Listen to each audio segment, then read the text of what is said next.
Fala pessoal, vamos iniciar mais um novo estudo aqui.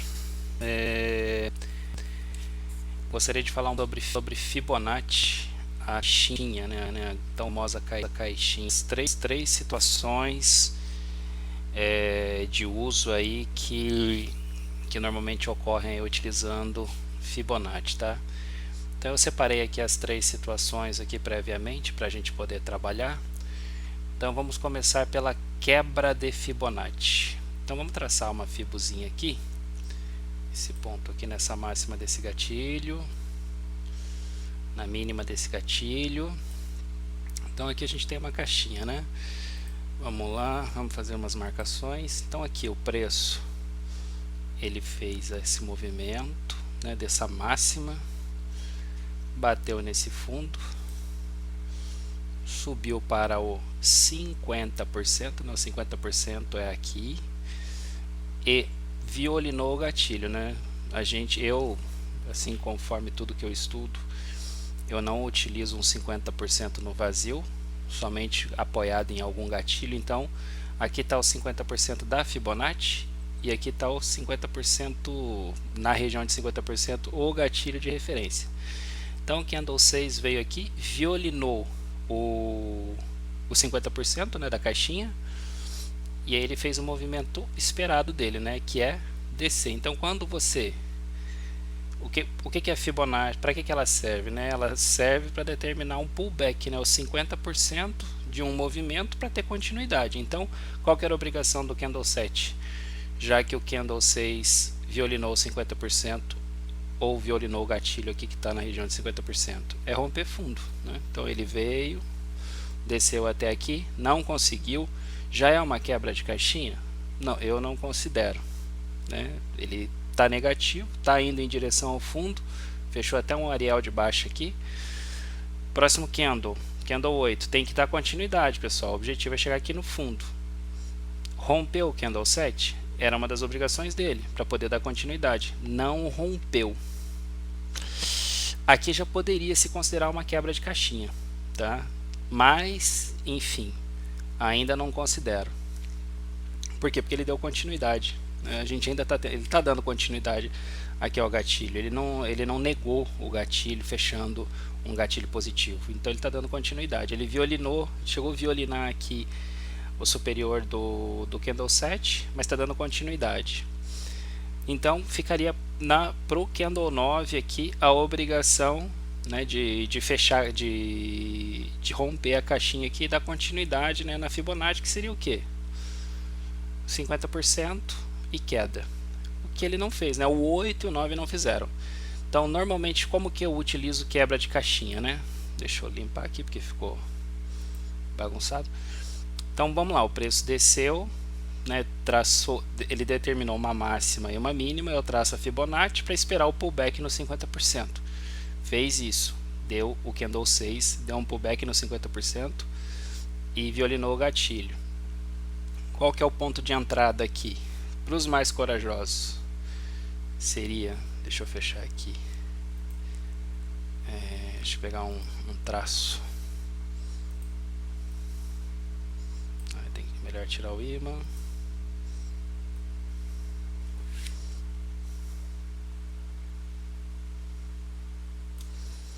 Ponto de entrada, né, para os mais corajosos. Uma venda a partir do momento que ele entra dentro do gatilho aqui, né, para os mais corajosos, com o stop aqui em cima, ou espera ele fechar e ou bate direto aqui na abertura, ou espera ele violinar, nem sempre ele volta. Bom, enfim, entrou aqui, por exemplo, tá com a sua ordem aberta, stop tem que ser gordo, mas o gain você pode colocar aqui no fundo da caixinha, né? Porque o seu objetivo com isso aqui é que ele rompa. Abriu, não deu continuidade, já vou fechar, fazer alguma coisa. Não, ele não avançou tanto. Você espera, ainda acredita que o 9, ainda mais que aqui é um areal de baixa, você acredita que o 8 possa dar continuidade. O 8 vai... Deixa eu ver se ele testou para cima. O 8 ele testa primeiro para baixo, depois ele sobe. Não ficou muito muito encorajador esse 8 aqui não. Mas enfim, imaginemos que você tenha dado continuidade. Uma vez que o candle 8 fechou e nem rompeu a mínima do 7, o que você faz? Você já traz seu stop para o 0 a 0, porque aqui já é um princípio de quebra de caixinha, né? Então o 9 vai e te violina lá, que te violina não, tira você no 0 a 0, né? Então como que eu utilizo as quebras de Fibonacci? Eu entro, né, no 50%, então eu entro aqui quando ele violina o 50% ou o gatilho que está ali na região do 50%, né, no caso aqui uma venda, e aí eu fico esperando. Na minha esperança é que ele dê continuidade. Eu sempre vou colocar meu alvo aqui, ou uma parcial aqui com alvo para deixar ele correr, e aí eu fico esperando para ver se ele vai dar continuidade ou vai ter uma quebra. Quando ele dá uma quebra igual essa aqui no 8, o que eu faço? Eu faço exatamente o que eu sugeri para vocês fazerem, colocar no 0 a 0. Beleza? Eu não entro, por exemplo, o 8 quebrou a caixinha. Aqui caracterizou uma quebra, tá? O 8 quebrou a caixinha. Vou entrar no 9. Eu não faço isso. Não faço isso. Eu utilizo a quebra de caixinha para me proteger. E também, se for numa Fibo micro dessa aqui, né, pequena, eu deixo no 0 a 0, né? Eu não vou, né, eu não fecho aqui não, tá? Então é assim que eu trabalho. Beleza? Agora vamos pro próximo aí. Bom, vamos lá. Próximo caso aqui de aplicação da Fibonacci, né? Então a gente tem esse macro movimento aqui, que é o que eu tenho procurado pegar, né, movimentos maiores para diminuir o número de entradas aí, para tentar bater a meta diária com uma única operação, tá? Tem que colocar o imã aqui.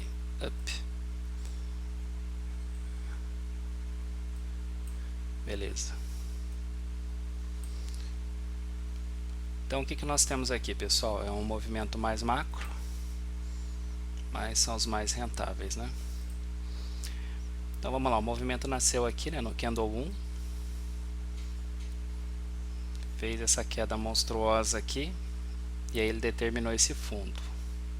Beleza, então eu traço a minha Fibonacci, né, pego a máxima, pego a mínima, e fico esperando ele chegar lá no meu 50%.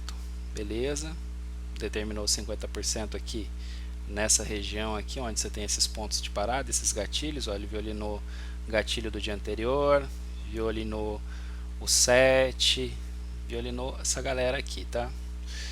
Então aqui ele determinou o 50%, é uma baixa, e aqui, ó, ele, como a gente falou, né, a gente aplica, como eu disse, né, eu aplico a Fibonacci com a intenção de que seja um pullback e dê continuidade, né? Então, o que aconteceu aqui, pessoal? Qual que era a obrigação aqui desse movimento? Que ele rompesse o fundo aqui, né? O que aconteceu? O fundo foi determinado aqui pelo candle 10, candle 21 chegou, candle 22, obrigação dele, romper o fundo. Sair, como eu já estou próximo, a obrigação do candle 22 era romper o candle 10. O que ele fez? Ele violinou e falhou, ou seja, o movimento da Fibo aqui falhou aqui. Ele tinha que ter descambado aqui para baixo, fechado pelo menos abaixo, e o 23 fosse dando continuidade, mesmo que voltasse para testar, mas tinha que dar continuidade. Então isso aqui é uma falha, né, de movimento, né, uma falha de caixinha. Ele falhou nesse fundo aqui, ó. Você violinou o fundo. Vamos lá, possibilidades aqui de entrada. Uma vez que o 22 falhou, qual que seria uma opção de compra aqui? Seria, deixa eu pegar tirar já esse cara aqui, pegar um traço.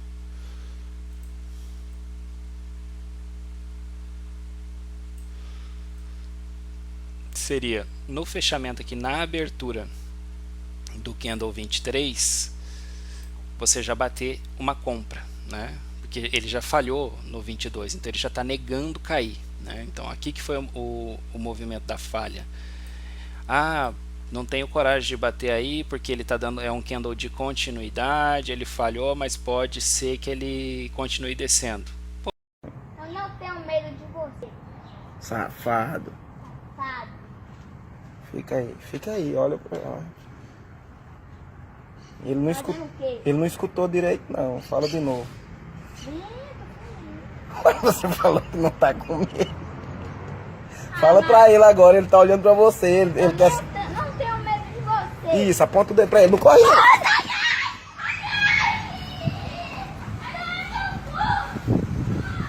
Concordo. Isso acontece às vezes também. Mas aí é uma opção, não, né, pessoal? Por quê? Porque onde nasceu o movimento que deu origem a essa pernada aqui? Nasceu aqui em cima. A gente está falando de... Vamos lá. Pegar aqui, né, dos 50% até aqui. Você está falando de 800 pontos, né? É uma pernada de 800 pontos. Quando você tem aqui um fundo duplo, né, ou uma falha aqui, normalmente o movimento volta para a origem. Então você está falando de um gain, né? Se você bate aqui, você está buscando pelo menos a origem do movimento dessa pernada, né? Que no caso aqui é os 50%. Então você está concorrendo aí a 800 pontos. E onde você colocaria o seu stop? Onde? Ligeiramente abaixo aqui do 22. Ah, vai ficar muito em cima? Vai, cara, coloca, eu tento trabalhar aí com 150 pontos, né, no máximo. Gosto de trabalhar quando dá 100, aqui daria, né? Coloca aqui na mínima do 22. É uma opção, você coloca, né, na mínima do 22. Se ele te viu ali na hora que ele estiver voltando, você bate de novo, ou você já coloca 150 pontos e faz a mesma coisa, só que você vai perder 50 pontos a mais. Então aí enfim, a cabeça, né, é o operacional de cada um. Duas opções de entrada aqui já no 23. Você também pode esperar, né, que o 23 teste para baixo. Ele pode fazer isso. Vamos ver aqui se ele fez isso primeiro. Ele fez ele fez justamente isso, ó. O menor movimento. Eu tô no candle certo aqui, porque parece que não. Tá esquisito isso aí. Deveria ter um candle gigante aqui, ó. Não tem. Então ele deve estar pegando esse cara aqui.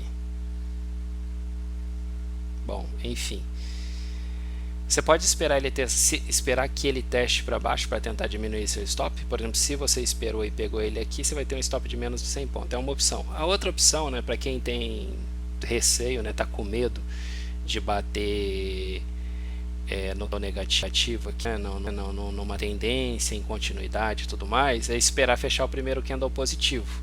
Como a gente está falando de 800 pontos, até vale a pena. Putz, cara, mas ele fechou um candle gigante aqui, vou entrar? Dá para entrar. Traça outra fibra aqui, ó.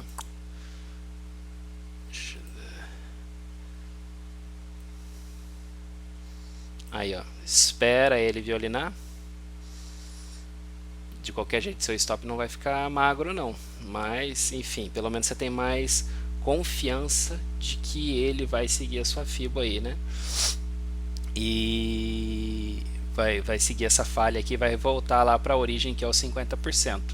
Então você tem duas opções para bater, né? Ou você já bate aqui com um stop de 100, 150 pontos para concorrer a 800 no mínimo, né? Ou você faz uma parcial em algum ponto aqui e vai deixando ele levar, porque às vezes ele vai até lá no... Enfim, ele vai subir, né? Então, enfim, vale a pena. Falha de Fibonacci normalmente é muito bom. Ele, né, igual aqui, ó, ele cumpriu o que ele deveria fazer, né? Bateu lá no 50%, que foi onde ele foi originado, nessa pernada aqui, devolveu com essa falha aqui, né? Se torna um fundo duplo.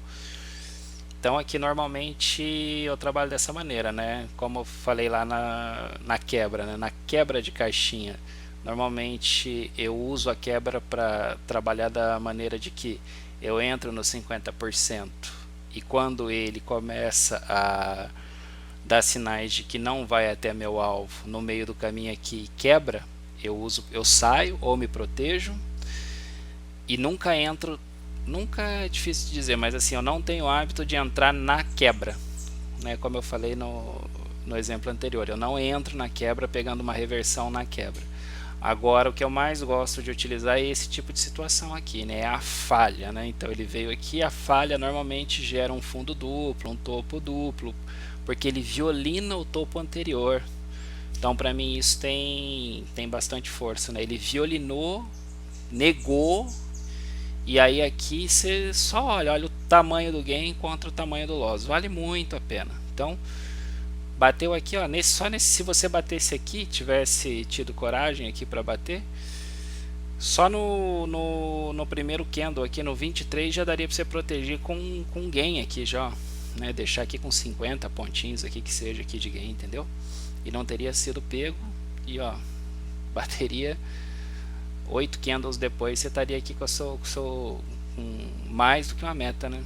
Quem que tem meta de 800 pontos por dia, né? Então é o que, como eu falei, é o que eu tenho procurado fazer, pessoal. É esperar boas operações, as melhores, né? Tipo essa aqui, para tentar fazer uma operação só. Se ele me pega aqui com 100 pontos, né? Se ele violina aqui, vai para baixo aqui, né? Dá continuidade no movimento, que aqui é uma continuidade. Beleza, espera o próximo. Você perdeu 100 pontos, né? Então, espera o próximo, tá bom? Beleza, agora vamos para a terceira situação. Deixa eu pular aqui.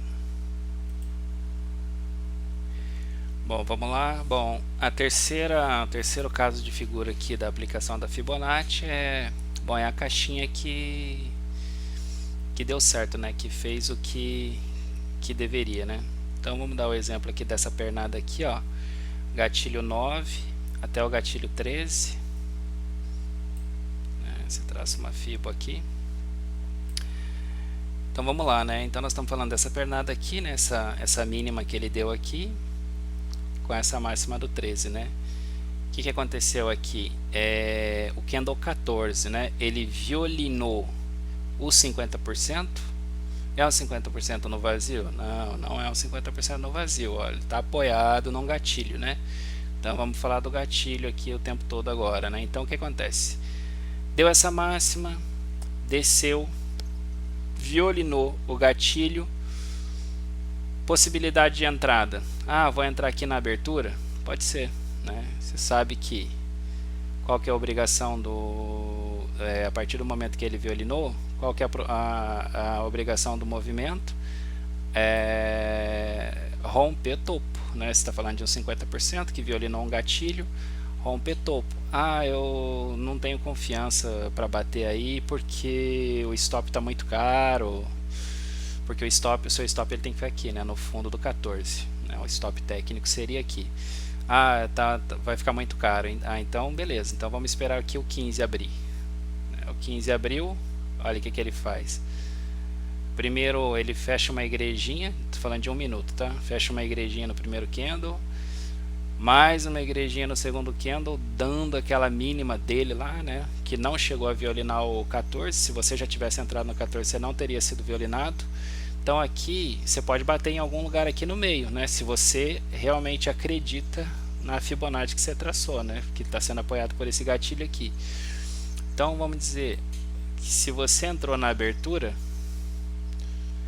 você está pegando um stop de 130 pontos, né? Para um gain de 243, né? 240 pontos. Vale a pena? Bom, aí é você que julga, né? Então é isso, pessoal. Essa é uma Fibonacci que fez o papel dela, que seria o que? Ela fechou, né? Ela rompeu a máxima, né? Você tem a mínima, você tem a máxima, tem o 50%. Então o preço veio. O que o preço fez aqui? Ele nasceu aqui, foi para os 50%, travou no gatilho aqui, ó, não rompeu o gatilho em momento algum e pumba, não parou aqui, tá vendo? Ele abriu um gatilho positivo, né? Que o próximo gatilho, a obrigação dele era dar continuidade, ele não só deu continuidade, como ele simplesmente fez o que esse aqui já poderia ter feito, né? Porque muitas vezes ele já faz isso no próprio 15, né? Como a gente está falando de um movimento um pouco mais micro aqui, diferente do movimento de falha lá que eu mostrei agora há pouco, esse 15 já poderia ele mesmo por si só ter feito o que o 16 fez, né? Por isso que quando esse tipo de situação aqui acontece, dependendo do tamanho do stop aqui, às vezes eu acho mais prudente já bater na abertura, que às vezes ele já sobe um careca aqui, né? Ele já nem testa nada aqui, porque o 14 já testou. Aqui o 15 foi testar de novo de bobo, ele não precisava testar, o 14 já fez isso. E o 16 acabou fazendo o papel dele, né? Que é romper. Então isso aqui é uma Fibonacci que eu chamei de Fibonacci ok, né? Ele cumpriu o papel dele. Beleza, pessoal? Bom, espero que tenha ficado claro aí para todo mundo. E vamos lá, vamos estudar. Bom, o que eu aconselho para todo mundo aí, né, que está tentando se desenvolver nesse operacional, assim como eu, é trabalhar, né, de vez em quando, pelo menos, com gráfico parado, assim. Eu acho que é muito importante, porque aí você já fica um pouco afiado aí, né, na movimentação da caixinha, né? Esse tipo de situação aqui, né, a caixinha ela tem que ser muito dinâmica, tá, pessoal? Vocês têm que ficar movimentando esse negócio aqui o tempo todo, trabalhando ela e procurar movimentos, né? Por exemplo aqui, pô, deu uma mínima, deu uma máxima, você já traz a sua Fibonacci aqui e fala, pô, ele não, o 13 não violinou, não deu alvo aqui no gatilho, pô, talvez aqui abra uma possibilidade de venda pelo menos até o gatilho. Pô, fechou acima do gatilho, caramba, fechou acima do gatilho, o gatilho está no 50%, cara, é compra. Ele está negando o gatilho, está acima dos 50%, ele tem tudo, né, tende a dizer que ele vai tentar romper topo, e foi o que ele fez. Então tem que, né, pega o gráfico parado, isso aqui você vê, 22 de dezembro foi agora, foi uns dias atrás aí, então isso aparece o tempo todo, né? Fibonacci, ok, a quebra de Fibonacci e a falha de Fibonacci e as aplicações que eu faço para cada uma delas, tá bom? Beleza, pessoal, valeu, até a próxima aí, tchau, tchau.